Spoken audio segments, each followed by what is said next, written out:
And so, how long have you been out of the grind, Latoya? I've been out for 8 years, almost nine. And Shanika, how long you been out?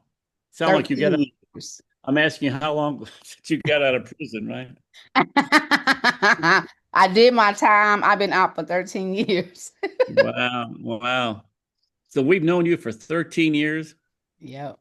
What a blessed group of people we are. Congratulations. So, folks, we have Shanika and her team on, and they are doing some remarkable things in our company. And I remember you did a talk a while back, Shanika, about having an insurance license, the power of one. It's a hidden secret. And so I'm going to give it over to you and your team. And congratulations, Shanika. Thank you. What First level are off, you now? You're an SVP, I'm an NSD. NSD. So she's promoted at least 9 first generation RVP. So congratulations. Thank you. Thank you. And we're soon to be promoting another one coming up soon. So super excited about that. And that'll be Natasha Shaw. So her and her husband Jason. And so, you know, only time will tell.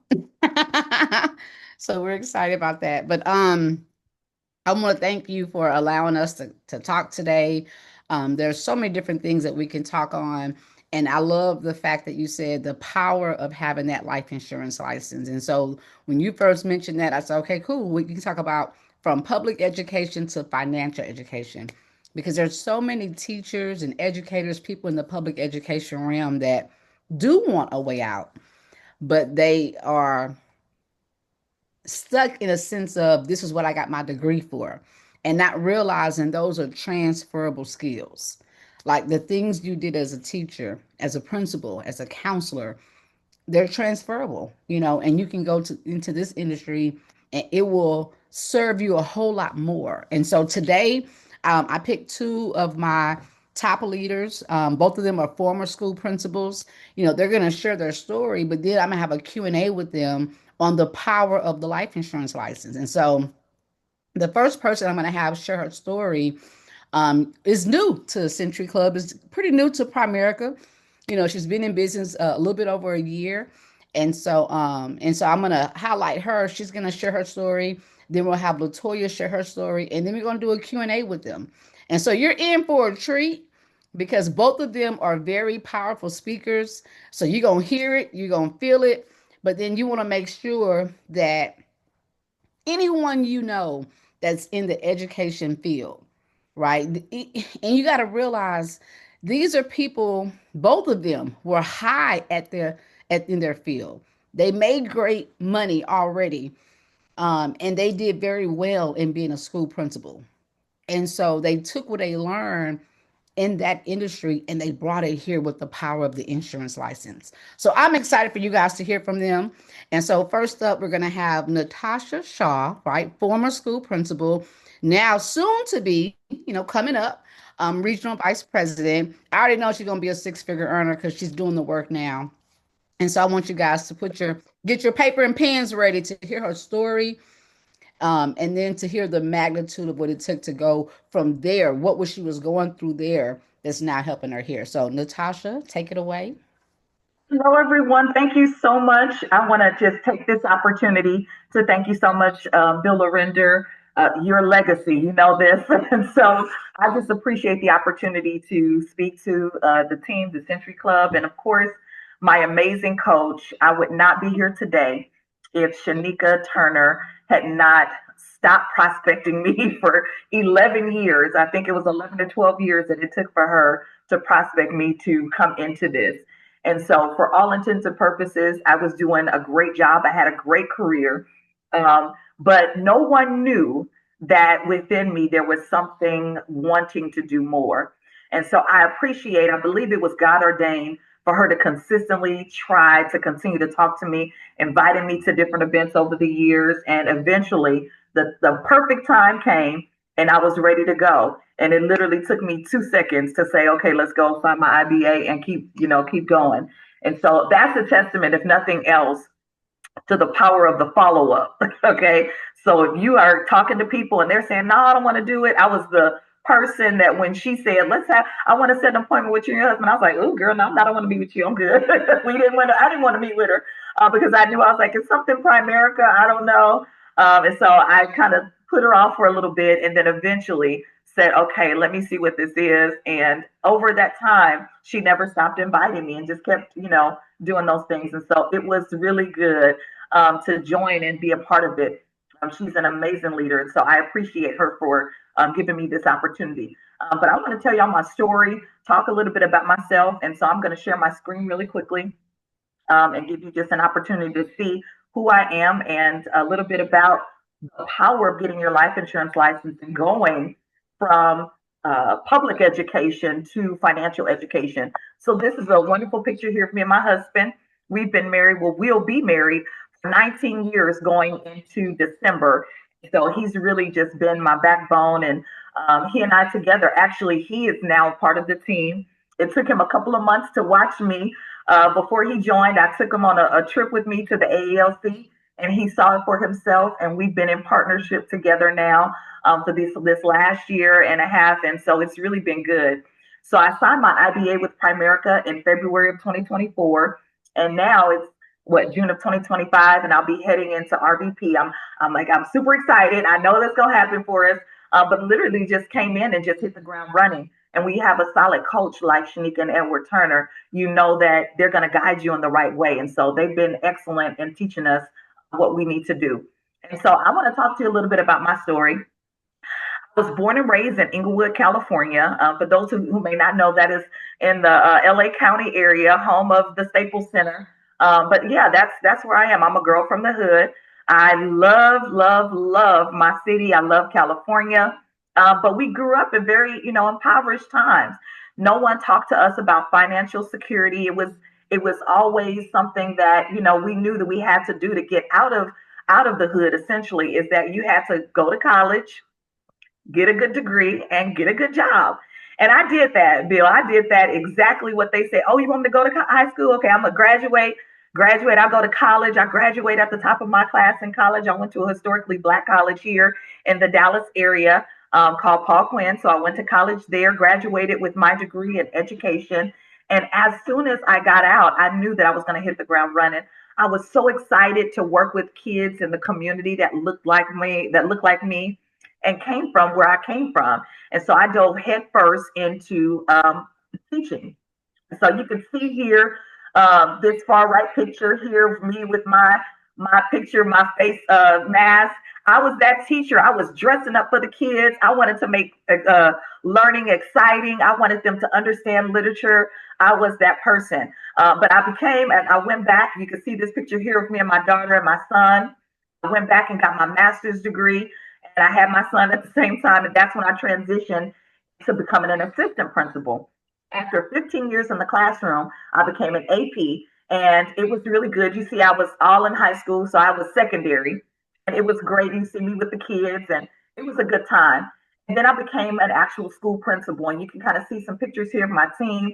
We were featured on the news. I was in a fellowship leadership program for 2 years and was announced as the fellow of the year. So I was a hard, high achieving leader, but I wasn't happy. I kind of hit this moment, and it made me realize that I was spending my days and my nights working so hard that I didn't have time for my own son and my own family. So once you're running that campus, it's all on you. And so one of the things that happened that kind of gave me a moment was down here. You could see here, one of my students, 7th grade, was fatally shot. And he was in the 7th grade, and it really shocked my system because I had a son who was in the 5th grade. And I said, oh my God, this parent is always with the kid. Never have time for my kids. I never have time to do anything. And it just kind of woke me up. And it helped me to realize that as much effort as I was putting into my job, as much as I could give, I could never leave anything for my family. And it was impacting my marriage. It was so much going on. And I said, I've spent 25 years in this career. And then I saw my TRS and I almost passed out because I said, of all the stuff I've done for this campus, how can I not afford to retire? As much as I've done for education, how come I don't have enough to retire. I literally had less than, it was maybe, it was about $100,000. Y'all, that wasn't enough. And I said, there's no way I can retire with this. I'm going to have to work. And I was a school principal. And so I imagined then I needed to do something. And so what I decided to do, it was nothing big, but I quit my job. I was like, the people were like, where are you going? What is happening? Did somebody upset you? Nobody upset me. I just wanted freedom. And so I became a mortgage loan officer, and Shanika, again, still prospecting me. You see this picture here at the bottom right. She invited me to be a speaker at one of her women's events. And that day was the day I joined and signed my IBA. 5 months, well, I want to say that was February. No, that was maybe 5 days later. My daughter, you can look up at the top right here. My daughter got admitted to the hospital. She was almost about to die. And I was able to take this picture with her. The nurse came in and took this picture. She said, y'all so cute with your bonnets on. And so she took this picture. But my daughter said to me, she said, Mama, if you were still a principal, you would not have been able to sit with me. I stayed with her in the hospital for 3 days, and I was running appointments because I just signed up for Primerica, and I was following appointments in that hospital room with my daughter. And now I'm able to see, here's a picture of my son, my mom, my husband. I'm able to go to his games. I remember crying because I couldn't make his games, even on Saturdays, because they have tutorial Saturdays and things like that, and I couldn't do it. And so when I talk about freedom, for me, that was two things. It was my time and my money. I had good money, but I had no time for the people that I loved. And so while I love being able to give, it got to a point where I was like, this, I can't sustain this. I want to be able to be there for my son and my husband, and of course, for my daughter. And so it was like God knew that was going to happen. And I was so blessed that I was able to connect with Primerica so that I could be with my daughter in the hospital. And guess what, y'all? She's a licensed agent now. So I'm super excited.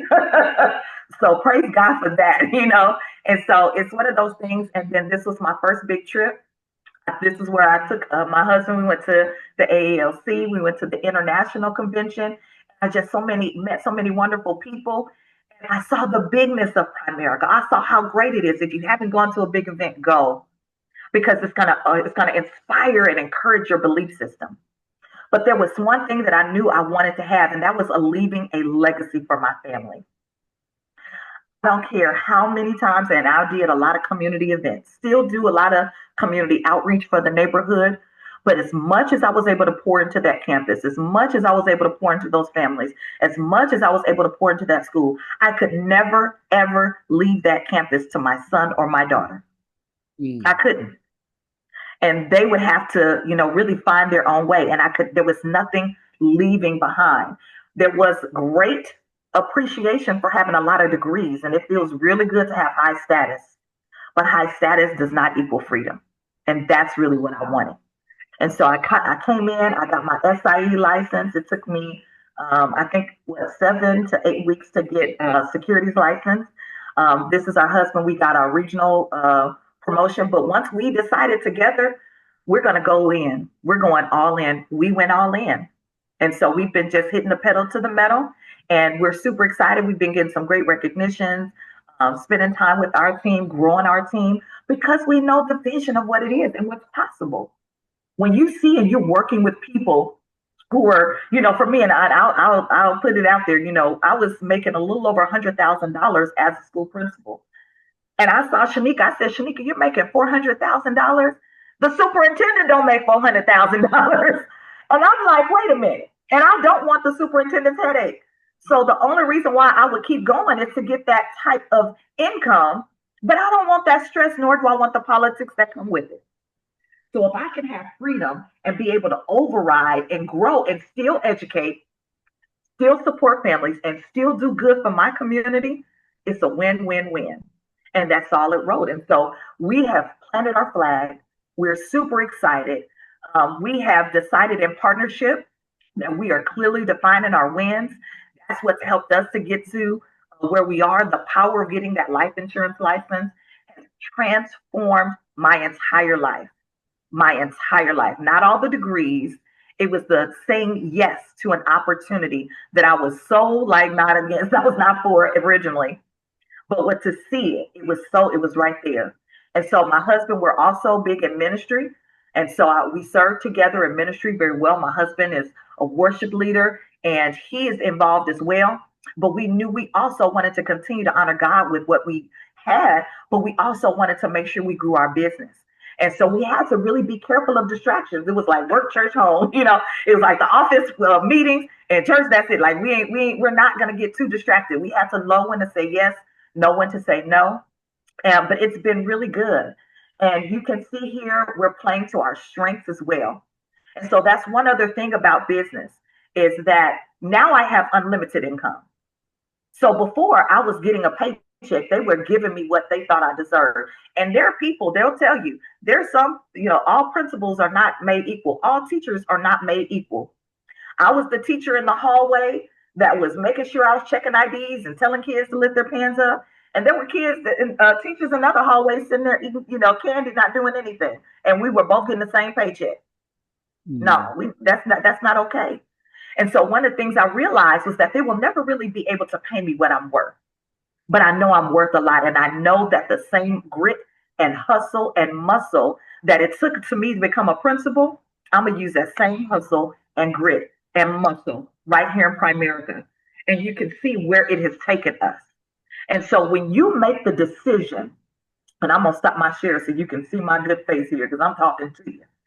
When you make the decision to say, yes, I can do it. Yes, I can bet on myself. Yes, I have the capacity and the ability. And you lay in line with your coaches and you do what your coaches say do. There is nothing that is impossible for you. I could have very easily told Chankia, girl, I got my master's degree and I was working on my doctorate. I don't need you to tell me how to do this. I know how to do it for myself. I am a degreed, educated person and been totally uncoachable. But I didn't. As the Apostle Paul said, I counted all that as dung. It was nothing to me. So that I can be who I needed to be for the high calling of Christ on my life, I am going to make sure that that's not in the way. Come on, coach, what you need me to do? Make 10 calls, I can make 10 calls. Set 20 appointments, I'll set 20 appointments. Tell me what to do because this person is living the life that I want to live. And she's right there and she's talking to me. And so whatever your coach tells you to do, stay in line with them and be coachable and you can have that same success. But it's right there. And when you take the leap, it's a lot of different things that'll go through your brain. But more than anything, know that it is possible for you. And if I can do it, I'm telling you now, anybody can hop into this, stay coachable, and be successful. And I believe that's my time. Thank you so much, Coach. I appreciate it so much. All right. Yes. So we got questions, but we're going to wait until the end because I'm going to ask both you and Latoya together. But I wanted you guys to get a chance to hear her story so you know who that we're asking questions to. Okay, these are people that are very high performing in their profession. And so many of you've heard Latoya Fleming before, many of you have not. So you get a chance to hear her again, hear her story, hear her journey. Another, former school principal, but she is now a six-figure earning regional vice president in Primerica. And so she's going to share her story, and then we're going to have Q&A at the end. She is the first six-figure earner out of Turner Nation, so I'm excited to, give her applause. But let's hear from Latoya Fleming. All right. Good morning, everyone. Depending on where you are, it's such a privilege to be on Century Club. I was raised in Century Club.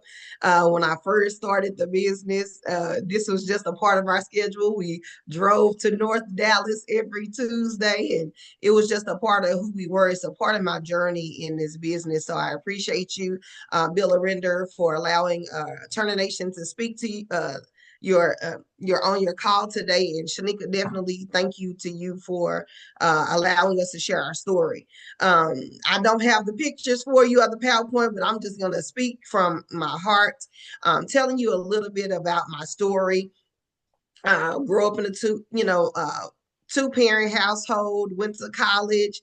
Now, me and Chankia were similar in a lot of ways. When we went to college, we stayed in college. We didn't want to pay the student loans back, so we just kept going to college, getting degree after degree after degree.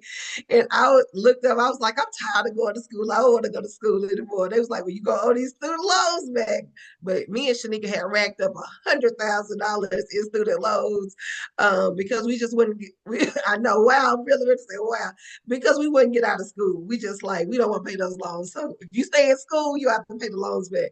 But just, work my way up in education, started out teaching and did that 5 years, then moved to instructional coordinator, then assistant principal, then principal, just kind of moved up in my career. Was always that person that gave their all, was there in the more early mornings, late nights, on the weekends, anytime the school building was open, I was there. I was that super employee. And y'all, I never had any intention of leaving education. I just thought that I would continue to move up. I'll, eventually be someone's superintendent. And I had no idea that this was coming in my future. The problem happened as a principal when as you go up, the politics comes with it. And so when I was got my principalship, there were so many people that did not want me to have that position. I was in a school, South Dallas. Those of you in Texas are in the DFW area. South Dallas, it was a very tough area to be a principal in, to teach in, to do anything in South Dallas. It was very difficult. Those children come with their own different set of problems. So I went to school every day. I was like, I had to put my war boots on to go to school, to go to work. And I just never ever thought I would be doing anything else. I was happy. I thought I was happy. I didn't know anything else. And when you are an educator, when you are a principal, you give your all every day. To do that career, to go to school and to be the mom and the nurse and to stand in the fold for those kids that are missing so much in life, it's just different. You just have a different kind of love for it. I didn't know, it's you don't know what you don't know. And so what happened to me in my career, I had no intention on leaving, but I didn't know that other people were rooting for my downfall. And I just never thought, I saw it happen. I was in a big district, Dallas ISD. So I saw other people go through different things on their job, but I just never thought it would happen to me because of who I was, my work ethic, my character. That kind of stuff would never come to my doorstep. Well, it did. It came to my doorstep, and I got accused of doing things that I didn't do. And it was like people would record the faculty meetings. They're just looking for one wrong word you say or one wrong thing that they think that you did. They would report you. It was just, I just went through a period of turmoil on the job that was very unnecessary. Because if they wanted their job, they could have had it. Because y'all listen, I was at a hard school. They could have had it if they wanted it. All they got to tell me is, Latoya, we're going to put you somewhere else. That's fine. But they didn't. And they just went about it a way that was very demeaning, very, and it took me through an emotional roller coaster because I don't know about you guys, but when you give your all to something, when you give it your days, your nights, the job doesn't stop when you go home. You're here on the weekends, you're bribing your family to come and help you to prepare for the next week. When you do that and put that type of effort into, making sure your campus is successful, when someone turns on you, it kind of hurts you.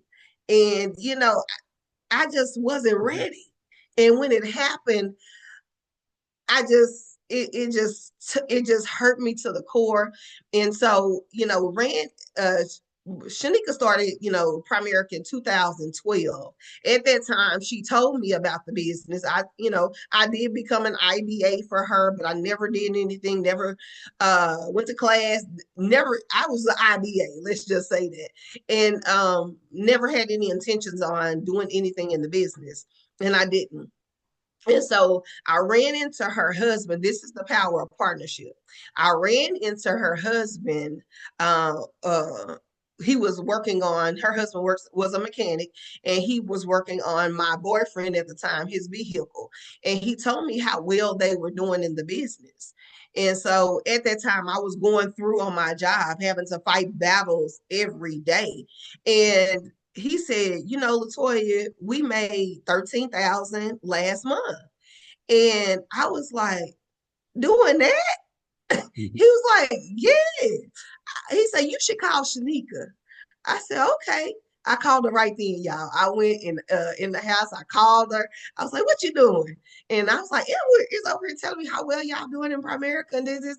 She's like, "Well, yeah, let's meet up." I was like, "When you want to meet?" She said, "I'm over here by your house right now." Now, y'all, me and my boyfriend live like 30 minutes away from each other. And she was like, "I'll wait on you." I was like, "No, what crazy person will wait outside someone's house for 30 minutes, wait for me to drive across town to get to her?" But y'all, I sped. Okay, because I was like, she has got to tell me what is going on. How did she make? I'm a principal, and I wasn't bringing home 13,000. Okay, so if she made 13,000, I need to know what you're doing. And this is the thing. See, my story is different from Natasha because I didn't know I was in bondage. I didn't know I was in slavery. I was just going there every day, freely giving my time, my efforts, my energy. And you don't know what you don't know. But when I got freed, y'all, man, the feeling was so amazing. And I will tell you this. You have to trust in what happens. I was talking to Shanika about this morning. We don't know why we go through certain things, but God knows. And he directs our lives. Because during the time I was going through that, turmoil on my job, I was thinking God had turned his back on me. Yeah. And I said, "You know what, Lord, I thought I was one of your favorites. Why would you do this to me? Like, I work hard. I'm a good, child. I gotta go to church." I'm like, "Why would you turn your back on me?" And I didn't know that if he had not have done it that way, I would still be a principal or in education today.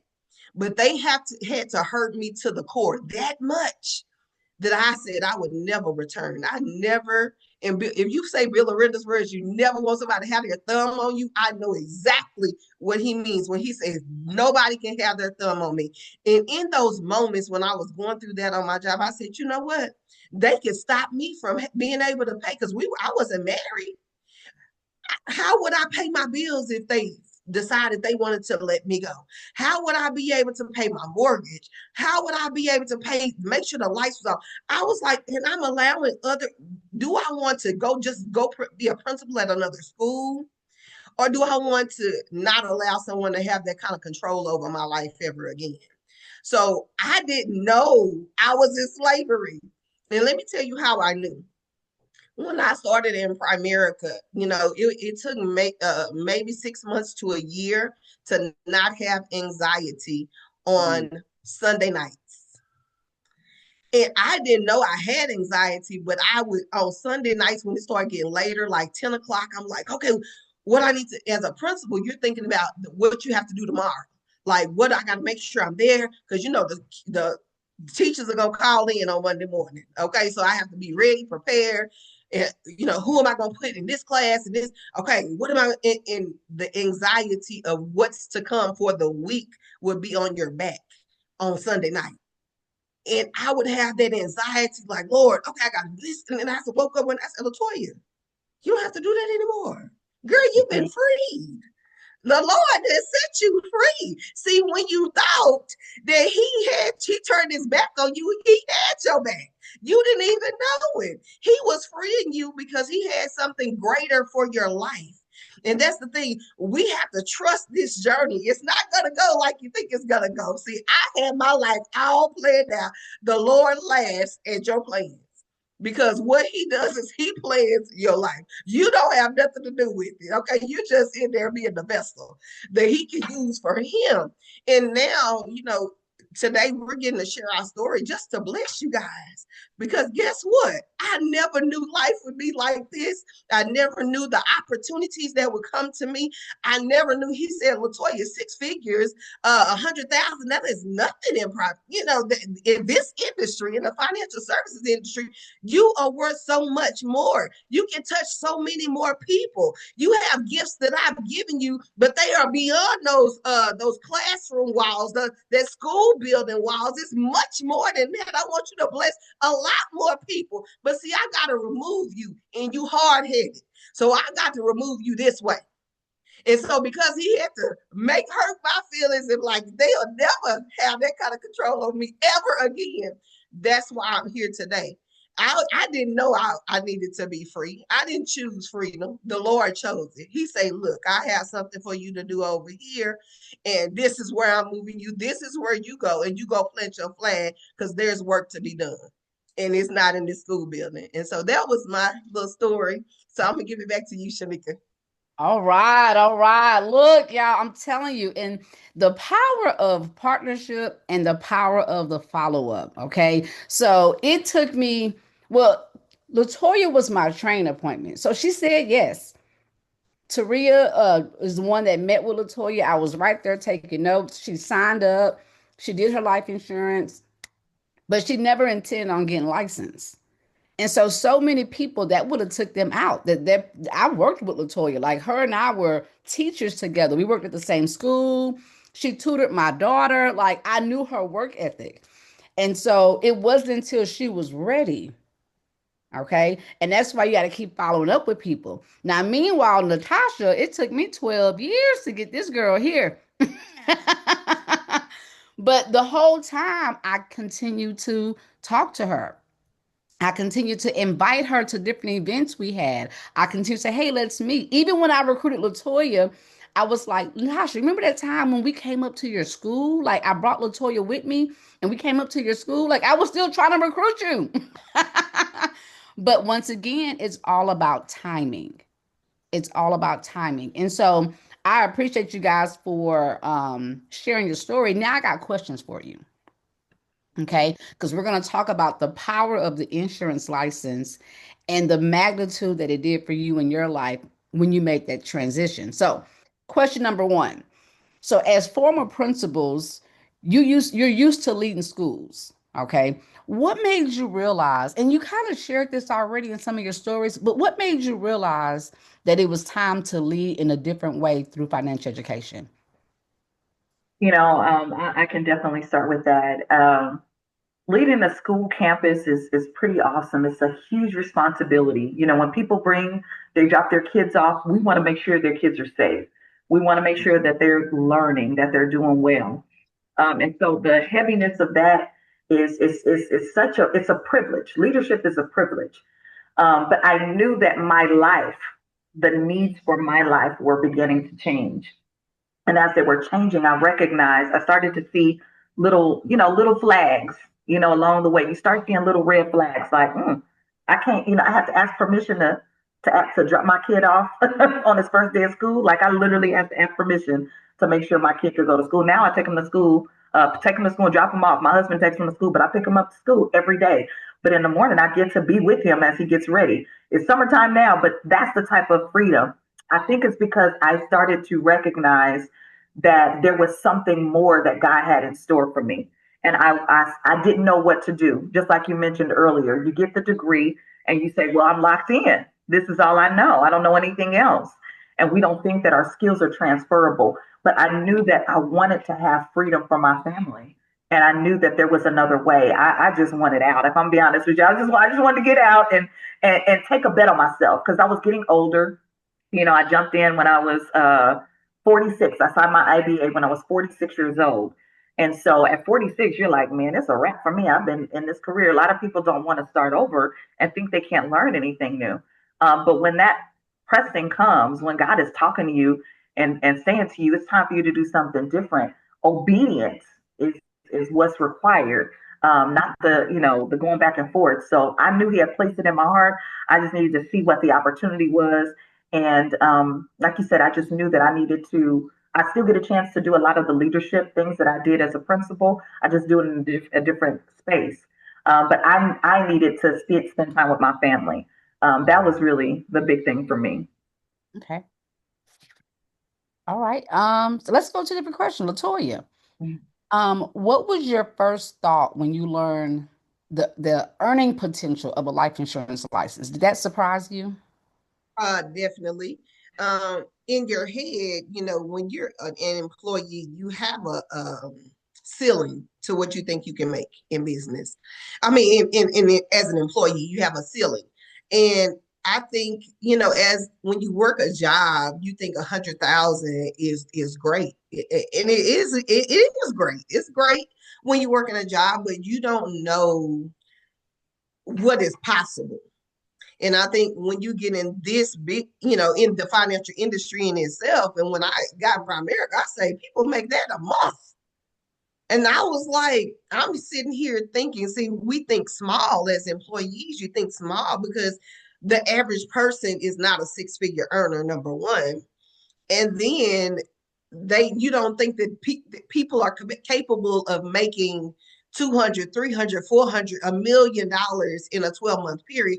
If you think someone can do it, you don't think it's you. You don't think that you have the possibility to do it. And so when you get in business, you here you find out that, man, this is the norm. Like, it is a lot of people that make six figures plus, and you're like, and it's available to me. That's the thing. Is when you work a job, most people will never see six figures on their job. Number one, they'll never see six figures.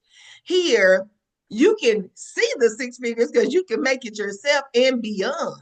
It's very possible if you don't quit and you go through the nose. And I remember Bill Render, he talked about his home and all the bricks in his house were all the nose that he went through. And I was like, well, if I can stay just that long to get go through all those no's that Bill Render have in his house, the bricks that made up his house, then maybe I can have his success. But I got to stay here long enough to get through all those no's.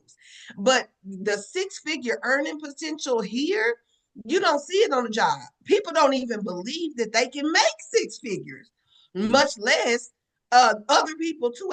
You can teach other people. See, Shanika, you made six figures when you came here. But man, how great did it feel to be able to have someone on your team that does too? And I know that you are looking so forward to having more six-figure earners, because anybody that wants it can have it. If you come in here, you do what you're supposed to do. You follow the system that has already been created. We don't have to recreate the system. Follow the system and you'll have the same success. So the earning potential was definitely a shock. Most people can't call someone that makes $1 million a year that's $1 million earner. They don't even think that that's possible, that you can have a number in your cell phone. So yeah, the earning potential, no, I had no clue. I know now. Exactly. And it seemed like for all three of us, money was that, like, oh wow, that's possible here. Because I mean, even when Taria met with me and she helped us out in our services, when she told me she made 10,000, I was like, what? Really doing this? Okay, cool. Sign me up. Let me learn this. And so, because we've been taught that going to school, getting a degree equals more money. And if you want to make more money, what do? You go get another degree. You get another degree. And we all did that. Yeah, of course. All three of us got multiple degrees. Absolutely. And then you realize a degree really does not equal financial empowerment. It really does not equal financial increase either. Okay. All right. So great answer. Thank you. Natasha, what skills from the education field has helped you thrive? I mean, you've been in the industry now a little bit over a year, but what were those transferable skills that's helping you thrive now in this industry? And what are some things you had to unlearn or relearn? So interesting, because once I was able to draw the very clear connection between being in public education and financial education, I was like, oh, this is easy. I was like, okay, this is simple. One of the things that I used to do as a high school English teacher, I would teach the same lesson over and over and over throughout the day. So my 8 a.m. class got the same lecture sometimes as my 2 p.m. class. And so being able to be in front of people, and I had to have, I still wanted my 8 a.m. class or my 2 p.m. class to have the same level of excitement as my 8 a.m. So a big thing that I had to do was stay excited, And so I was like, I want to stay excited. So I'm teaching the lesson just as sharp and as passionate at 8 o'clock in the morning when I first get to work, or, in the afternoon, because those kids are a little bit more tired and you got to wake them up a little bit. And so the skill of being able to teach a full lesson, that was easy because you're just doing the same thing over and over again. When you get to Primerica, you learn the same principles. You learn your presentations and you just share it with the people. I also love that we get a chance to help people understand how things work, breaking it down. So if you've ever been to a tutorial, you bring those kids in, you really just help them fill in the gaps of what they're missing. and help them to understand it's literally the same thing in education. Once you know that financial principle, you break it down, help them to understand how their policy works and put it in place, and you're able to, keep up. And of course, the other one is the leadership, because when you get people on your team, you just like when you were over a department or even over a group or a club as a teacher, you want to make sure that everyone is on the same page. You keep up with your teammates, making sure everybody is rooting toward the same goal. And so those skills were completely transferable, to help me to understand how that worked. And so I just was like, okay, I can do this. I can learn. I'm used to taking tests. So my life insurance test, I thought it was like the STAR test. Y'all know in Texas. So I was like, oh, I'm taking this. I over prepared. I was waiting for the short answer questions, and I was used to like the state testing. But it was like, oh, this is easy. So I was able to pass my test, and it was really, it was really good. So taking the life insurance exam, it was, in education, you have to get those same, licenses. And so it all kind of just made sense. But you also asked, what was the second part of your question? I want to make sure I answered that one. What did you have to unlearn or relearn? That was good. So the part that I had to unlearn and relearn was the way the compensation worked, because I'm used to getting a paycheck every month. I was just like, if I show up, if I'm sick, if the paycheck is going to be there. One of the things though, but I always realized was that I always still was a good hustler. I was always a worker. And so realizing like, oh, my paycheck is, oh, I get paid today. Oh, okay, it's coming in this, this next minute. Instead of waiting for a paycheck, you get it like right there. So really having to figure out how how to redo my finances instead of, waiting for the end of the month, you get your money like right at that moment. And so that was a blessing and a good thing too. But I think also realizing that you're working with a volunteer group instead of people who have to come to work. And so I never really treated my staff like, hey, you better listen to me because I'm the boss. So that was never really my thing. But it was something that I realized in this space. I was like, hey, I'm not your boss. If I'm talking to my team, I'm like, they still were reporting in like, sorry, I can't make the meeting. I'm like, thanks for the heads up. But remember, you're your own boss. I'm just your coach. And so having to remove that hat of, feeling like I have to kind of advise people in that way and just let them recognize that's the power of getting your life insurance license, is that you get flexibility. The power of getting your life insurance license and partner with us is that you have your own business and you could see other people being successful. And so I kind of had to unlearn a lot of the clocking in, clocking out, making sure, can I go to the restroom? Can I, can somebody, I had to kind of slow myself down and say, okay, I'm not working a job. I am my own boss. And that was unique. I didn't realize that was like a thing, but it really was. So it was good though. That's good. That's good. Okay. Latoya, so what skills from the education field? Because I mean, you came in and you hit the ball running. Like you became an RVP within a year, then got your own office, crossed over 100,000. Like very early in your career, you were accomplishing things that it takes people years to do, right? So what were the skills from the education field that help you thrive in this industry? And I'm sorry, wrong one. So you went from faculty meetings to financial meetings, right?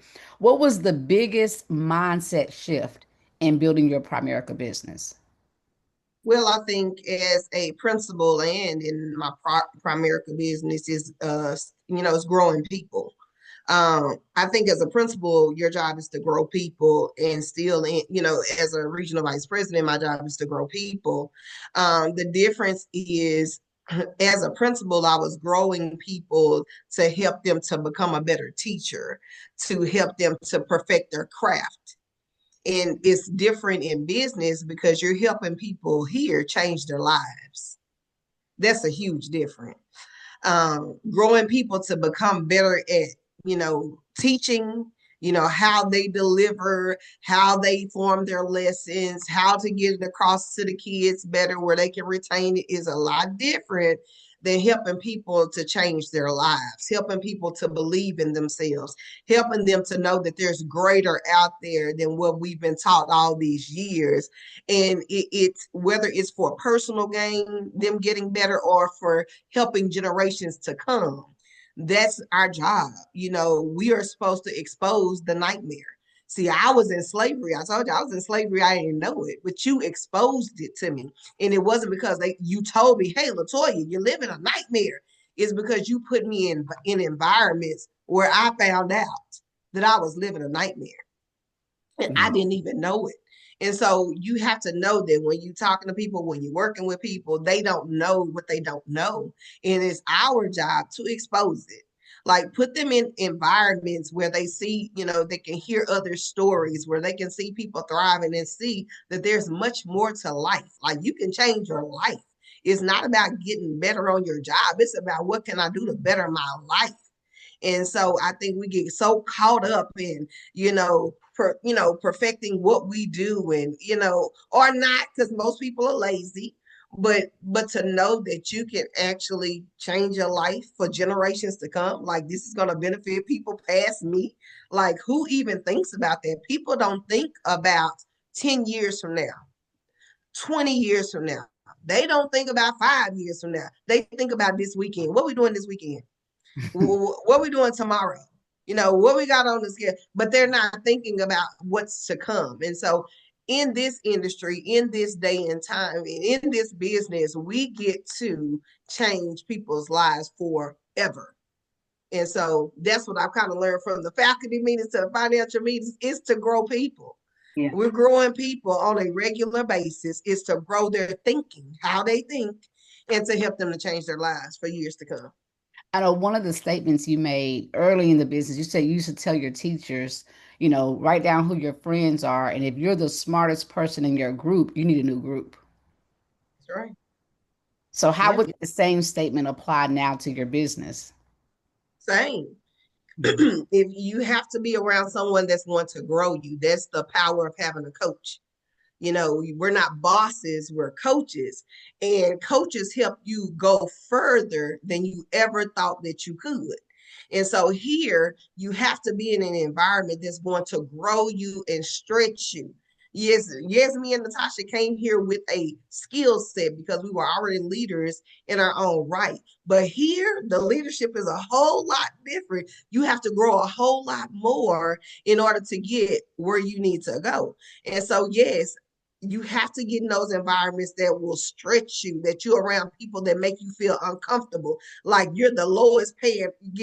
I'm the lowest paid in this room. Well, I'm in the right room, because if I'm the lowest paid in this room, I'm going to raise my level of expectation of myself. Like, see, if you're in a room where you're the highest paid, you own the room, right? You can walk around with your head up. But see, if you're in a room where everybody is making 500,000, 400,000, millions of dollars, you like, and how much I make? See, you have to look at the difference in what you make and what they make, and that's the value that their room has. So you have to get in rooms where the value gap is like this, so you can bring yours, on up. Because if not, you're gonna stay stuck because you're gonna think you've arrived. But when you get in those rooms where there's a value gap, that's the best room to be in, because it's gonna challenge you to do more than you already been doing. Come on, speak it, speak it. All right, Natasha. So, how has having a life insurance license changed not only your income, but your impact on families and your own future? Because you're also huge in ministry, in church ministry, you and your husband. I mean, that's how I know you guys. So y'all, her husband and I, we worked together. We worked at Buckner Children's Home. And as a matter of fact, we started a business, a nonprofit, when we left Buckner Children's Home. And so business has always been in your life because you married him, and he's always had his own business. And so, and you're huge in ministry. So how has having this life insurance license now changed the way that you have impact on families and your own future? It's funny you say that, because I honestly used to be a little jealous of my husband because he was an entrepreneur and I wasn't. And I always said, man, if I had a niche, if I could do something, if I could, have something, I would get my own business. And so lo and behold, the Lord knew exactly what he was doing. But one of the things that is super important as far as how it has changed us, one, for me in ministry, first, the salvation is first. I need you to accept the Lord Jesus as your Lord and Savior. And the next thing, we want to make sure that you are life insured, because we know that life is going to end. I want to make sure your spiritual life is taken care of, but I also want to make sure that your financial life is taken care of, because we know this is going to happen, you know. And so having that life insurance license and really the power of it from the educational perspective, it's one of those things where I've always said, even as a teacher, my job was to help eradicate generational poverty through education. I've never not said that about me. And I believe that's what God has placed me here for. I've always said to eradicate generational poverty through education. And so my why hasn't changed, my how has changed. So instead of me going to the campus or teaching the schools or, developing staff development and taking over, a campus, what I'm doing now is I am talking to families and individuals about their financial education to still help eradicate generational poverty, still having an impact on the community, still doing well for people and making sure they're in a better position when they're with me or after they leave from being with me. And so I just, it's amazing to kind of come back and say, God, I knew that this is what you wanted me to do. And I love and appreciate that.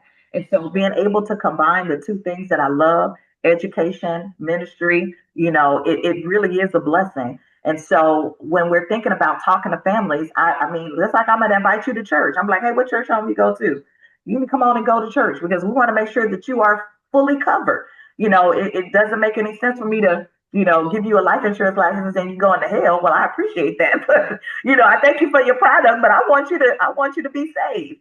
And so it kind of comes into one because we know what that's like. I was talking to a lot of the ministers and people that are in ministry and preachers, because they're the ones showing up for the families. They're the ones that have to hold those families' hands.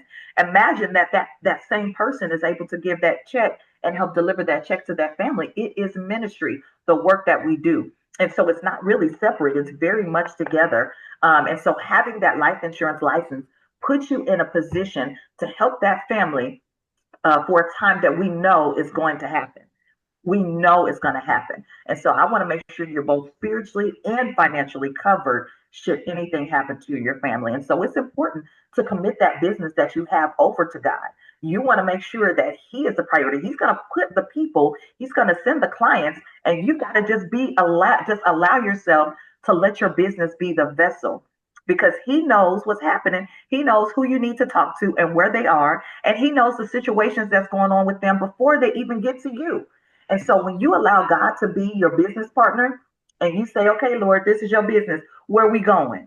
Who we going to save? You get an opportunity to keep both of those things together. And that's truly the power and the ministry of having a business and a life insurance license and a commitment to God all together so that it flows right inside of business. And so I think that's a big piece of the partnership that Jason and I have together, is that we're both committed our life to Christ. We know that God is the head of our life.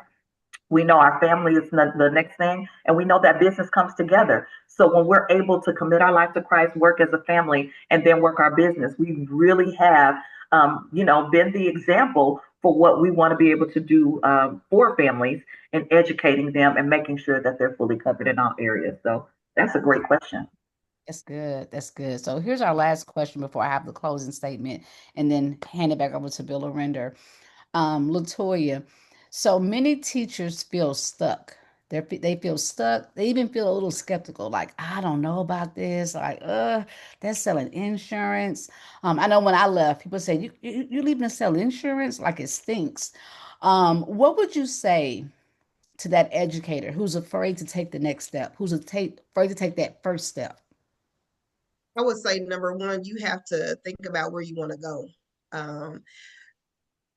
Most people that do not have a growth mindset are skeptical. People that have a growth mindset, wealthy people, they're looking for an opportunity. If you're skeptic, you wasn't skeptical of their job. Like, you didn't ask them all the questions that you're asking me. You didn't, I mean, you checking us out like, we're wanting harm. We're offering you an opportunity. So for somebody that's skeptic, I say, you know what? Start part-time. Just give it a shot. Start part-time. Replace your income, because it's not going to be that hard to replace your income as a teacher. It's not. Just get to work, replace your income. Once you can replace your income doing this part-time, then it's time to jump in.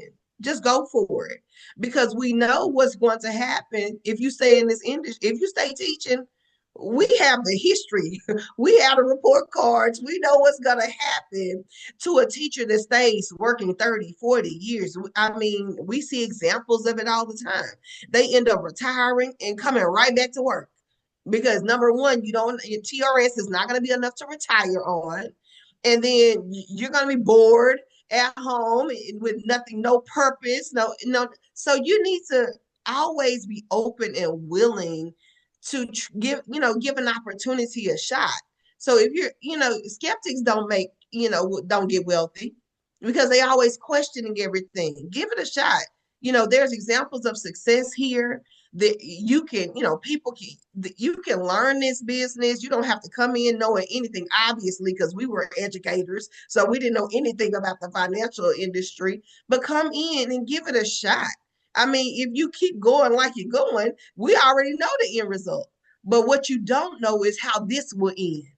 You don't know how far this can take you. So if you're a skeptic, you have all the skepticism in you, get it out because you're not going to grow like that. You get around somebody that's doing well and you do what they did. Get around somebody that has the life that you want to live and you do what they do. But you don't listen to people that don't have the life that you desire. Why are you listening to your mom that is calling you to borrow money? Why are you listening to your friends that are calling you to borrow money? They need some money from you. Why? And you're listening? Like, come on now. Give the opportunity a try. Start part-time. Just give it a shot and then see what it can do for you. If you come in here and you give it your all and you're not successful, then that's different. Yeah.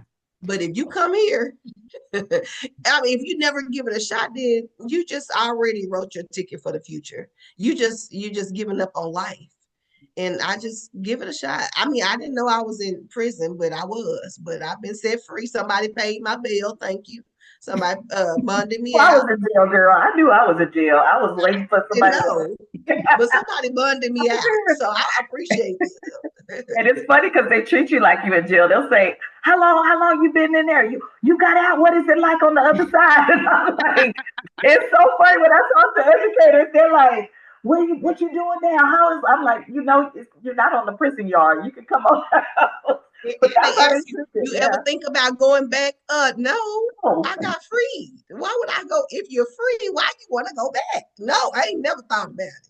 I'd probably cry if I did. I'd be like, no, this is punishment. I'm not going back ever. I'll go back to serve some chicken to the people. I wanna thank you both for hopping on here today. I mean, you both went from managing campuses to now talking about cash flow. You both went to school bells and all of that to now you're building your own business empire. And your stories are proof that education has everything it takes to succeed here in this space and a whole lot more. And so thank you for showing us the power of the life insurance license, that it's not just a piece of paper, that it really is about purpose, it's about power, and it's about possibilities. And that's what today was all about, to show people that it's not just selling insurance. Like, it's a whole lot more than just insurance. It's a whole door open to showing people the possibilities they can have in this industry. So we're going to pass it back over to Mr. Bill Arender, who allowed us to be on here. Thank you very much. Thank you, Natasha. Thank you, Latoya. What a blessing it was today to hit every one of the musical notes to our hearts. And we can identify so much. I'll ask you one last question, Shanika. Mm-hmm. How does it feel to be a part of their lives that you've affected and that's changing their lives and their lives are changing others, and because you cared enough to connect with them? Wow, it's funny you asked that question because Latoya earlier today, she literally asked me, so Shanika, what has the power of the insurance license done for you? Like, what's that, magnitude for you? And I told her, I said, it's the lives you impact. Like, and you don't know what you don't know. But it's the countless lives in helping people with insurance, but also the countless lives of helping people come out of their current situation to learn more about the insurance industry. And so just knowing that For those that are open to it and willing to say yes, man, to see them now, to see, Latoya has her own office, she's building her own team. Natasha is building her own team, soon to be RVP.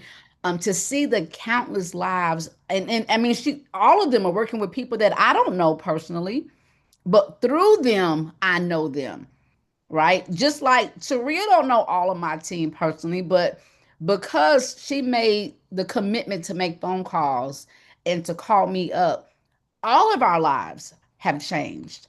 And that's the power, the real power of this industry, is that you're really here to impact lives that you don't even know. I didn't know that this was even possible. I was doing what I was told to do, which was to get a degree, and having a degree would get you out of the hood. And it did. It got me out of the hood. It just put me in a neighborhood where I was still living paycheck to paycheck. This license completely changed my zip code and changed my livelihood and those that are connected to me. That's the power. you know um just recently, the last death claim I just paid out on, her mom is also in education. I recruited her in 2020. So y'all, we went to a school, did a school event, recruited the office manager there. The office manager had a church retreat. I spoke at the church retreat. That lady was there. She signed up. I met with her, recruited her, did their policies. And this was in 2020, right before the pandemic. I didn't know. None of us knew that her granddaughter was going to die and I would pay out that claim. And so her daughter texted me this. Let me tell you, this is the text message her daughter sent me. This is the lives we impact. She said, "Hi, Shanika. Thank you so much for everything and what you do. Being in Primerica, I understand the impact, but it truly hits different when it's your own loved one and there's no stress because we know they're covered. I'm beyond grateful that Mama kept her policy with my baby on it. Only God knows how much I appreciate her for that. Thank you so much for coming into our lives and educating us on life insurance. We're not bugging people. We're changing lives. And if I would have felt like I was bugging someone, that would have never happened. And she would have had to do a GoFundMe page because they had no life insurance before me. That is the power of getting your life insurance license." Well, thank you very much, Shanika. Thank you, Latoya. Thank you, Natasha. Again, friends don't let friends go through life without a life insurance license in Primerica. That's right. If you love your friends, you got to at least let them know this exists. Don't forget, everyone, Friday, 9 a.m. Central, we have Money Quest with Omar, our monthly meeting. So the 27th, this Friday, 9 to 10 a.m. Central, dial in to the same Zoom number. Thank you very much, everyone. We'll see you next week, God willing. And thank you very much, not only for your great inspiration today, but also your Christian witness. God knows we need more of those in America right now, right? God bless everyone. Thank you, Tonya. Thank you, Shanika. And Thank thank you you. very much, Natasha. All right, bye-bye. Bye-bye. Thank you.